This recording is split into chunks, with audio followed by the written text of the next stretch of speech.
Assalamualaikum warahmatullahi wabarakatuh.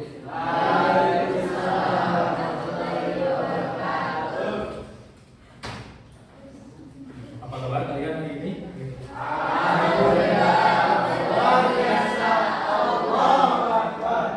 Alhamdulillah ya, kita bisa bertemu dengan cara tetap muka di cuaca yang kurang menentu seperti ini. Sebelumnya, siapa yang tidak hadir pada hari ini? Kenapa?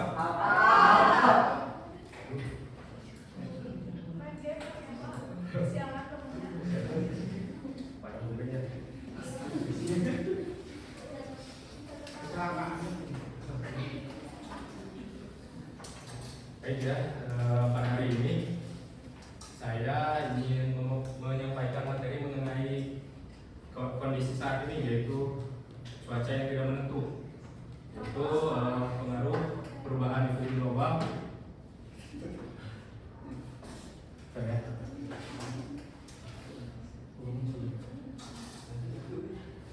Tolong ini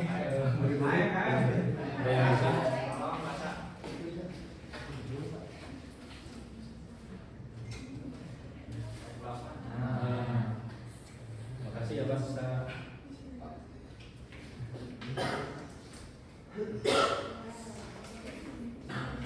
Baik ya, sebelum pembelajaran, saya di sini ingin dulu meminta kepada KM untuk memimpin doa sebelum pembelajaran.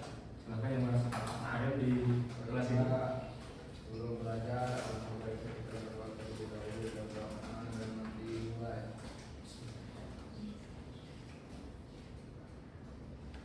Selesai. Oke ya. Baik, langsung saja kita masuk ke dalam pembelajaran kali ini. Di sini kita akan belajar mengenai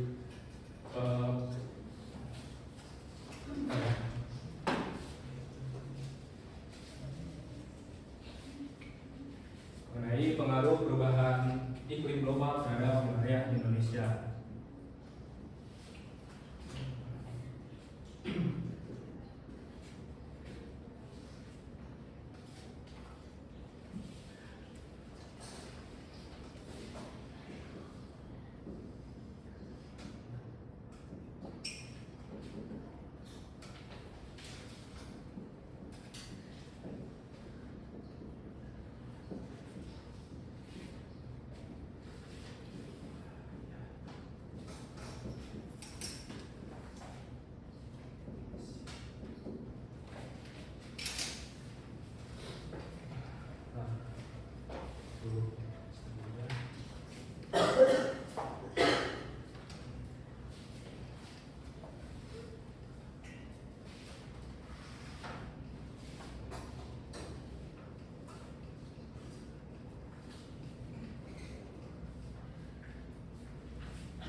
Nah, sebelum lebih lanjut, saya di sini akan menyampaikan dulu tujuan pembelajaran hari ini, yaitu yang pertama menjelaskan pengaruh perubahan iklim global terhadap wilayah kepulauan, pesisir, dan daratan di Indonesia.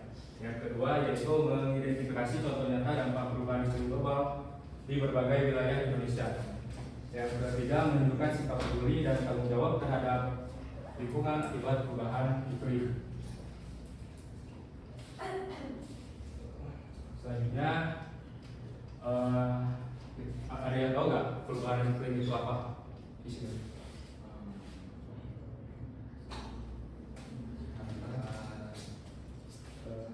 Oke, kalau belum ada yang tahu, arti dari perubahan iklim ini merupakan perubahan jangka panjang suhu dan pola cuaca dalam periode waktu yang sangat lama. Jadi perubahan iklim ini yaitu perubahan itu berlangsung selama waktu yang sangat lama, membutuhkan waktu sekitar 10 hingga bahkan jutaan tahun ya. Itu disebabkan karena pemanasan global yang diakibatkan meningkatnya konsentrasi gas rumah kaca di atmosfer bumi yang mengubah peran atmosfer menjadi efek rumah kaca.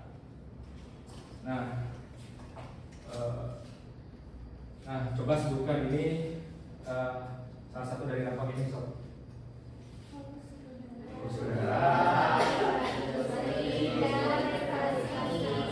Polusi udara ini dihasilkan oleh kendaraan terus juga dari industri, terus dari aktivitas manusia seperti kita juga merokok itu merupakan salah satu penyumbang CO2 dan juga pembakaran sampah.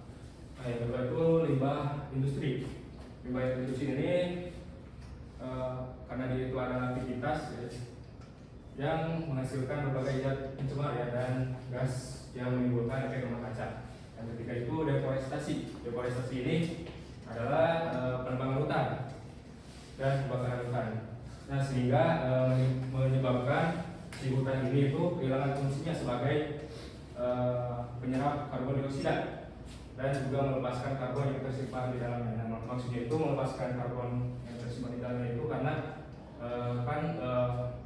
penebangan hutan ini diambilnya itu gak semua pohon itu diambil, pasti ada yang tersisa seperti daun dan nantinya dari sisi tersebut gak mungkin itu dibiarkan begitu saja. Dia itu pasti dibersihkan dengan cara dibakar ya. Nah, dari pembakaran tersebut menghasilkan karbon dioksida yang baru ke atmosfer bumi. Nah, menurut saya dari tiga hal ini deforestasi lah yang paling berpengaruh karena dia itu kehilangan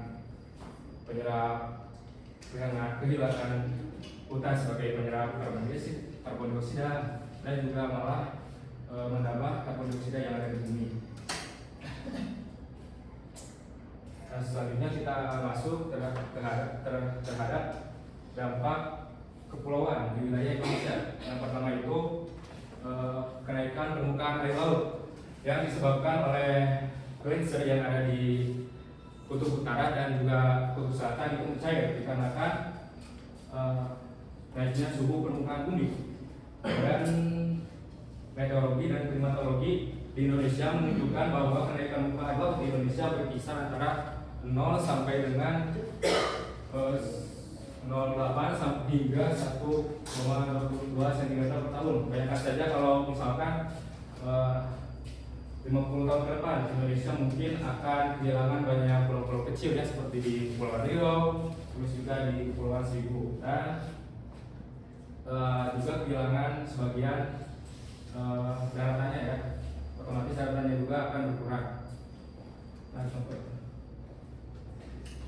Nah, selanjutnya kehilangan sebagian wilayah daratnya karena kepulauan kecil ini mengalami terus penyusutan akibat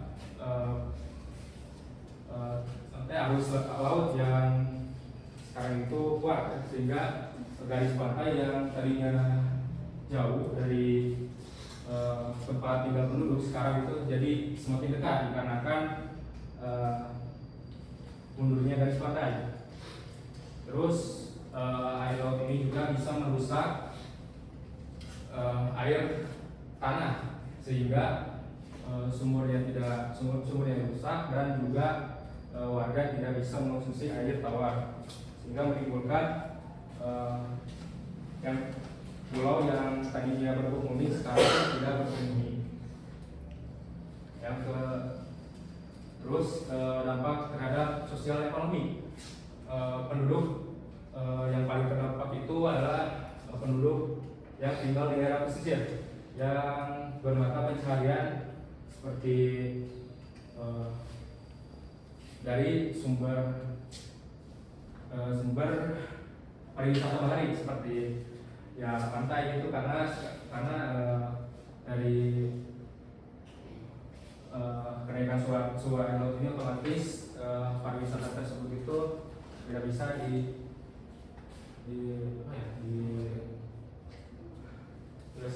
dikunjungi lagi.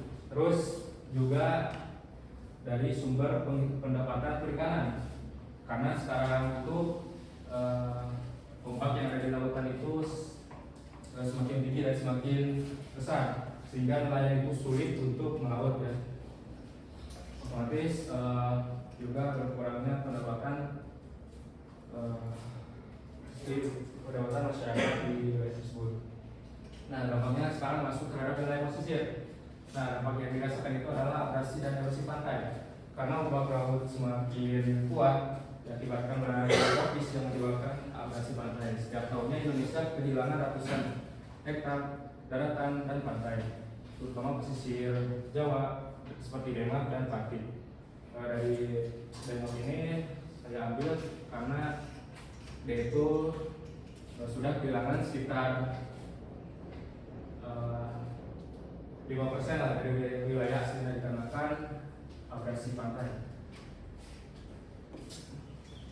Yang ke seterusnya itu intrusi air laut. Intrusi air laut ini merupakan air asin yang menyusup ke tanah dan mencemari air tanah, terutama di daerah pesisir.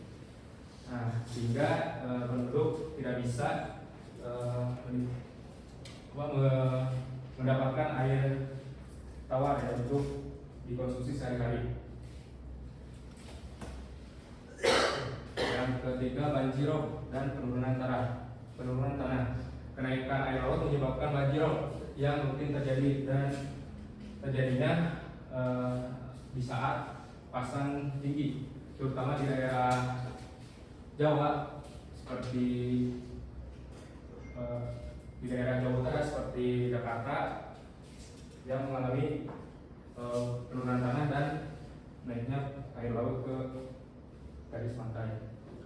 Nah, yang ketiga, dampaknya terhadap sosial ekonomi. Penduduk pesisir itu sebagian besar bergantung pendapatannya itu pada perikanan, tambak dan pariwisata.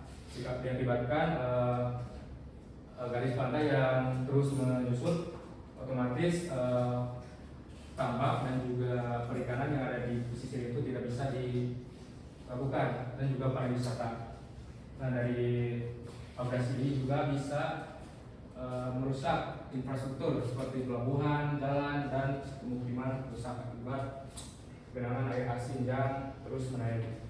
Dan juga berimbas kepada pemerintah harus mengeluarkan biaya besar untuk membangun tanggul laut dan merelokasikan penduduk. Nah, di sini kita bacakannya bersama-sama. Dampak terhadap daerah-daerahnya yang pertama. Musim hujan memang sulit diprediksi. Kadang hujan terus, biasanya, tetapi kesulitan menentukan waktu tanam dan panen. Akibatnya hasil pertanian menurun dan pendapatan disadari.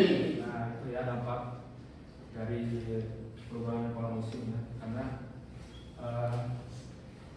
sekarang musim kemarau dan musim hujan itu sulit diprediksi ya. Jadi para petani yang terkena dampaknya ya, karena dia itu tidak bisa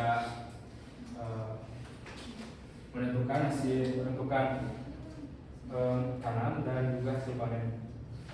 Yang kedua yaitu suhu udara semakin panas. Suhu udara di Indonesia meningkat setiap tahunnya dikarenakan ya pemanasan global tadi. Cuaca lebih panas terutama di kota besar, banyak yang bergantung pada AC atau kipas angin untuk menyibukkan ruangan, dan hal ini membuat konsumsi listrik naik dan menambah polusi udara. Cuaca panas juga bisa memicu kelelahan dan dehidrasi serta penyakit kulit lainnya.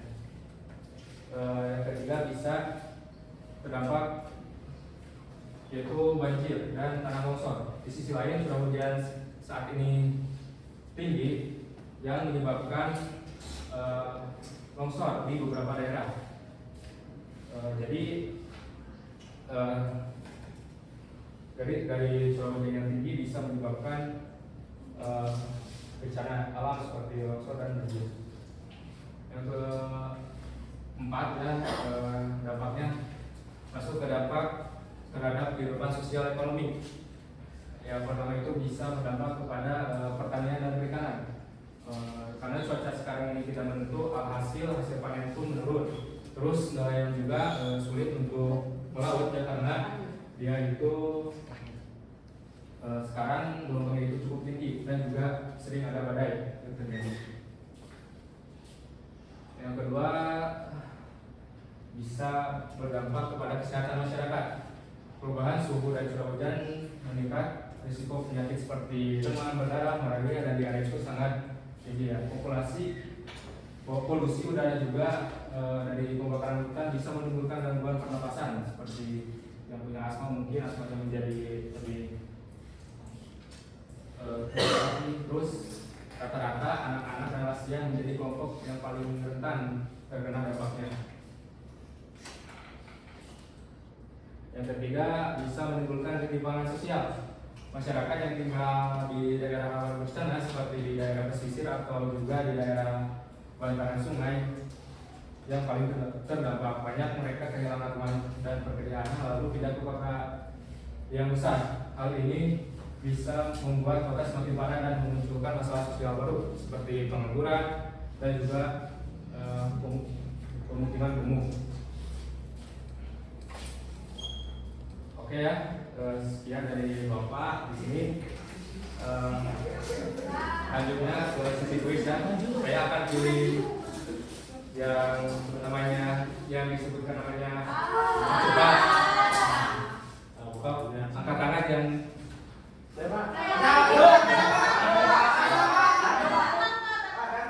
ulangi ya. 1, 2, 3.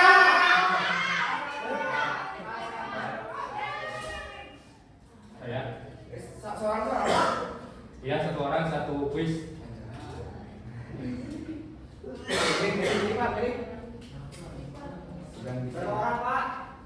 Satu orang satu.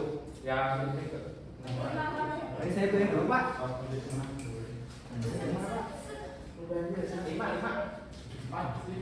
Tidak sih.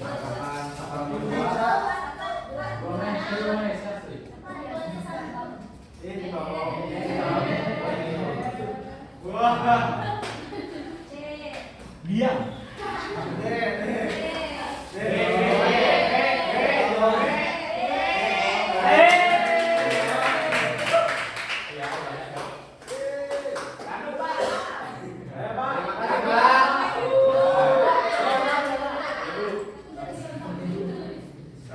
Saya itu ya. 1, 2, 3.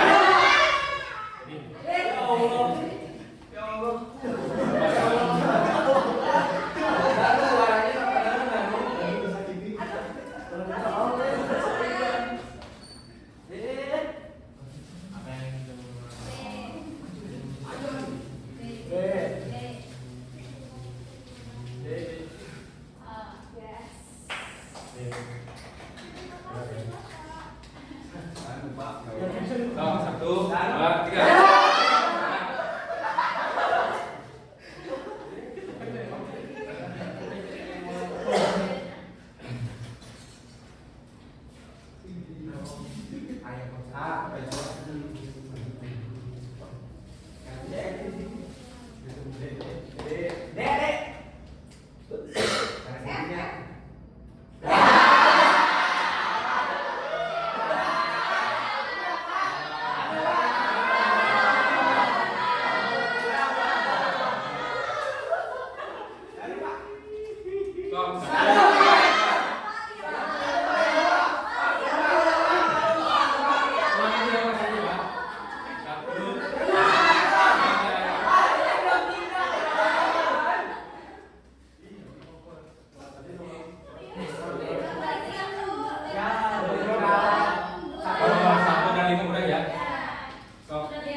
Hadiah nggak ada soalnya.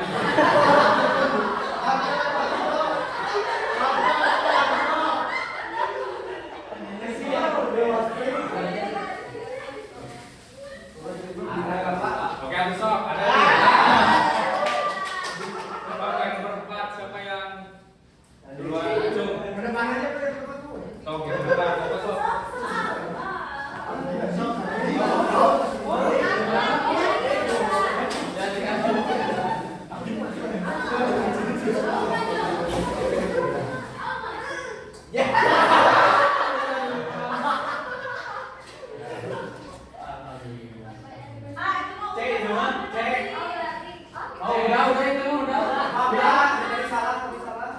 Mana yang dulu? Yang salah tadi? Yang ini?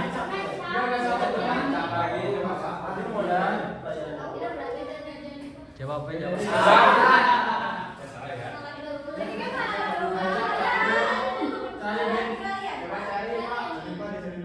Bukan ini ya? Jawab aja, jawab.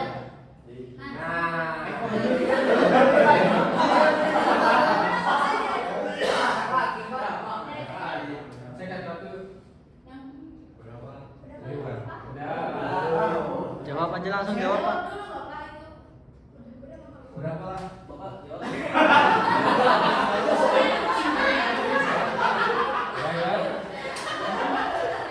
Baiknya disebutkan saja ya situ. Sekarang ada yang mau menyimpulkan ya? Tentang silakan. Jadi kesimpulannya dari pelajaran ini terkait perubahan iklim global terdampak pada wilayah industri di Indonesia dengan peningkatan suhu, perubahan pola curah hujan, banjir dan kekeringan semakin sering terjadi dan mengganggu aktivitas industri di berbagai daerah.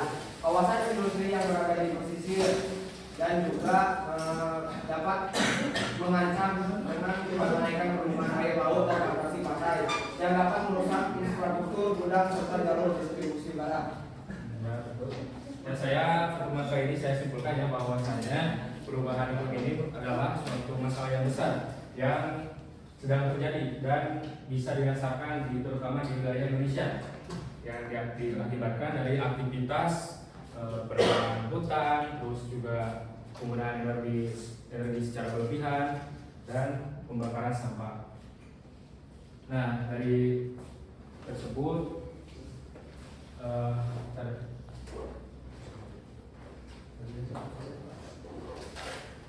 jadi dari perubahan iklim tersebut tidak hanya tentang cuaca saja yang berubah, namun juga kehidupan kita yang terganggu akibat lingkungan yang tidak dijaga. Karena kita semua itu harus peduli akan menjaga lingkungan.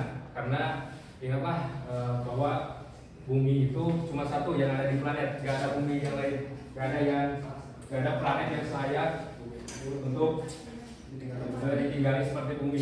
Jadi Mars juga tidak layak menurut saya itu karena dia itu satu atmosfernya tipis dan juga dia itu tidak memiliki medan magnet yang tidak bisa menjaga kita dari partikel-partikel kosmik yang ada di luar angkasa. Jadi saya bilang bumi seperti dia menjaga kita dari berbagai macam radiasi matahari.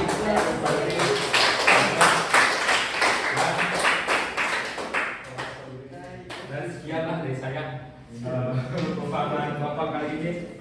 Semoga bisa meningkatkan rasa akan saya terhadap bumi kita ini dan sekian ya. Terima kasih semuanya. Wassalamualaikum warahmatullahi wabarakatuh.